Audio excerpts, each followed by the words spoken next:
जय हिंद। हवलदार नारायण सनगर। आज मैं ऐसे शख्स के बारे में बात करूंगा जिनको इस धरती का सबसे दानवीर कहा जाता है। दानवीर कर्ण के बारे में बात करूंगा।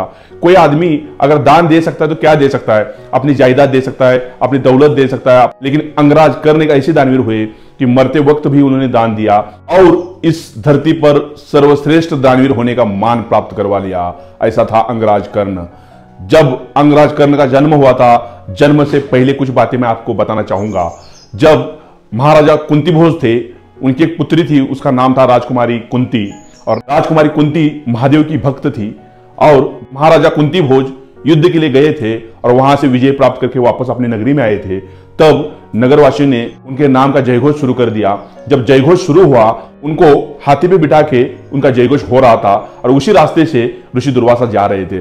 जब ऋषि दुर्वासा जा रहे थे, तब ऋषि दुर्वासा की तरफ किसी का ध्यान नहीं गया और किसी का ध्यान नहीं जाने की वजह से ऋषि दुर्वासा को क्रोध आया और महाराजा कुंती भोज ने ऋषि दुर्वासा को देखा तो ऋषि दुर्वासा एक शापिष्ट ऋषि के नाम से प्रसिद्ध थे। वो तुरंत ही शाप दे देते थे, ऐसे ऋषि दुर्वासा थे।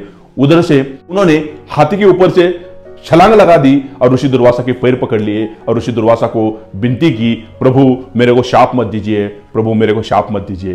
तब ऋषि दुर्वासा को अपने राजमहल में आने के लिए उन्होंने कहा, लेकिन ऋषि दुर्वासा ने इतना ही बोला, मैं राजमहल में नहीं आऊंगा, मैं आपके राजमहल के सामने ही एक कुटिया में रहूंगा। और उनके लिए कुटिया का प्रबंध किया गया और ऋषि दुर्वासा उधर रहने लगे।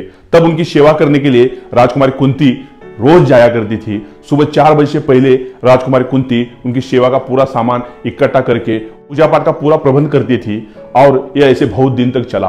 राजकुमार कुंती ने उनकी सेवा की। सेवा से प्रभावित होकर ऋषि दुर्वासा ने उनको मंत्र दिया और वो मंत्र ऐसा था कि आपको जरूरत पड़ने पर काम आएगा और जिस भी भगवान को याद करेगी वो भगवान आपके सामने खड़ा हो जाएगा। ऐसा मंत्र राजकुमारी कुंती को दिया।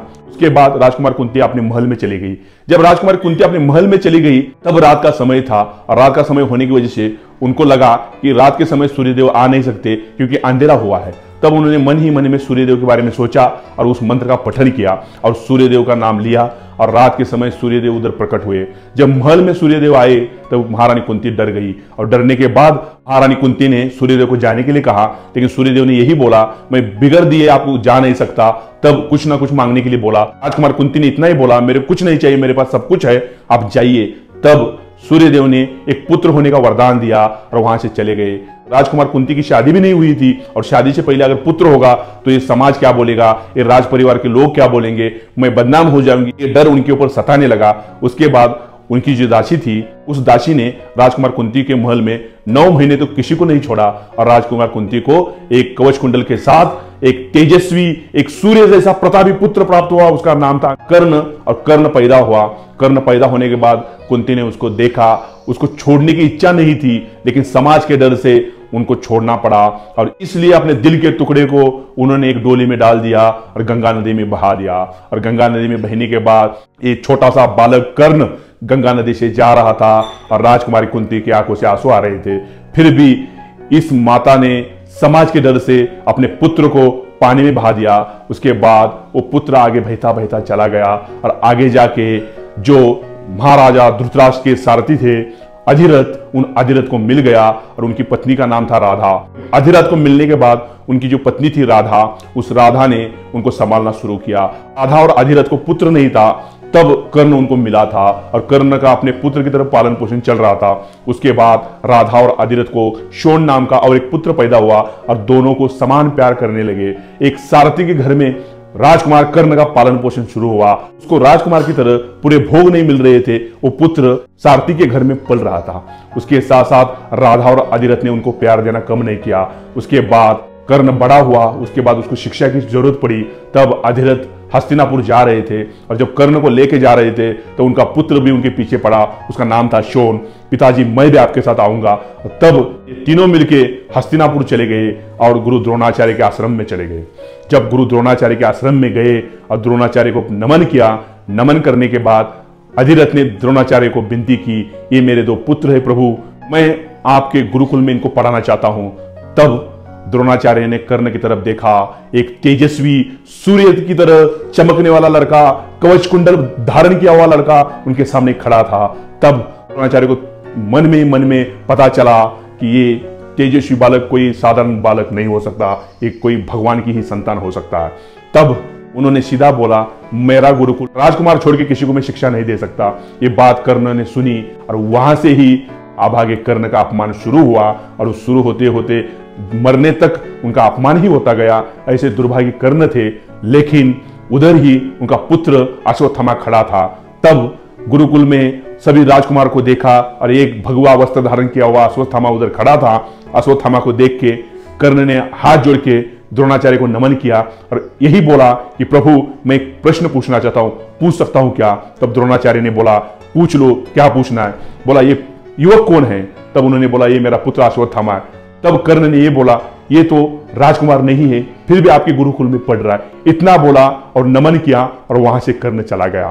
तब गुरु द्रोणाचार्य ने अधिरथ को समझाया, मेरे गुरुकुल के पास ही कृपाचार्य का आश्रम है, वो राजकुमार छोड़ के सभी को शिक्षा देते, उनके पास जाओ। तब कृपाचार्य के आश्रम में दोनों को भेज दिया और वहां उन्होंने शिक्षा लेना शुरू कर दिया। लेकिन वहां भी जब कर्ण शिक्षा ले रहे थे, उसमें सर्वश्रेष्ठ थे। जब कोई कृपाचार्य ज्ञान देते थे, कर्ण रात रात भर उसकी बैठ के उसका प्रैक्टिस करते थे। ऐसे महारथी कर्ण थे और कर्ण उसमें भी श्रेष्ठ थे।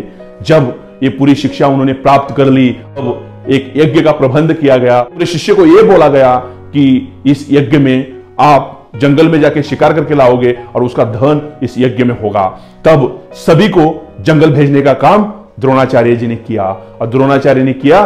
तब उसमें से कौन सा शिष्य सबसे बड़ी शिकार लाता है वो देखना था। तब पूरे राजकुमार और कृपाचार्य के पूरे शिष्य जंगल चले गए और शिकार करना शुरू किया।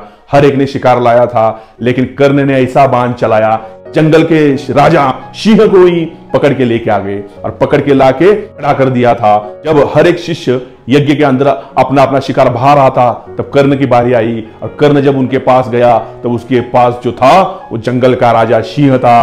और तब द्रोणाचार्य ने देखा, ये तो सर्वश्रेष्ठ शिकारी है, ये साधारण मनुष्य नहीं हो सकता। और उसी समय भी द्रोणाचार्य ने उनका अपमान करने की कोशिश की और उधर उनको बताया गया कि आपका शिकार इस यज्ञ में डाला नहीं जा सकता, क्योंकि ये नरभक्षी शिकार है। तब कर्ण को बोला, इस शिकार को मुक्त करो, और तब कर्ण ने उसी शिकार को मुक्त किया और जंगल में छोड़ दिया। उसी समय भी इस अभागे कर्ण का अपमान हुआ और वह अपमान द्रोणाचार्य से हुआ था। लेकिन द्रोणाचार्य जानता था ये साधारण मनुष्य नहीं है, आगे आने वाले समय में यह अपना कर्तव्य दिखाएगा। ऐसा उनके मन ही मन में विचार चल रहे थे। ऐसे महारथी कर्ण जो शुरुआती से अपमान सहना शुरू कर दिया। तब मैंने एक गीता में एक श्लोक सुना था, जो सहता है वही रहता है, जो सहता है वही रहता है। कर्ण ने बचपन से ही सहना शुरू किया था और अंतिम समय तक सहता गया, वो जिंदगी भर रहता गया, जिंदगी भर रहता गया। जय हिंद, जय भारत।